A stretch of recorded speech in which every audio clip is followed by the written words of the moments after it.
শুভ দুপুর বন্ধুরা, আজকে আবারও দুপুরে লাঞ্চ থালি নিয়ে চলে এলাম। আজকে কিন্তু লাঞ্চে বেশ জমজমাট ভালো কিছু আছে। কি বলো তো, এই যে দেখো গরম গরম ভাত নিয়ে নিয়েছি, সঙ্গে তো স্যালাড থাকবেই, শসা, কয়েকটা কুচি পেঁয়াজ আর গাজর আর কয়েকটা বিট। এই রকম স্যালাড খেতে কে পছন্দ করো বলো? আমার তো বেশি লাগে। আর সঙ্গে আছে যেটা আকর্ষণীয় জিনিস, কি বলো তো, এই যে এটা কিসের হাড় বলো তো? বুঝতে পেরেছ? মাটন। আজকে খাওয়াটা একদমই জমে যাবে। পয়লা বৈশাখ ছিল কালকে, আর আমাদের বাড়িতে কি বলো তো, মাছ হয় কিন্তু মাংস ডিম পয়লা বৈশাখে হয় না।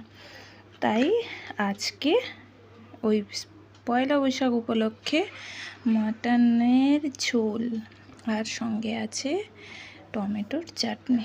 শুধু টমেটো না, এটা আম টমেটো দু রকমের দিয়ে চাটনি। আজকের খাওয়াটা কিন্তু বেশ জমে যাবে। কে কে খাবে চলে আসো। আর আমার থালিটা কেমন লাগলো অবশ্যই কমেন্ট করে জানিও। আজকে কিন্তু খেতে একদম বেশ লাগবে।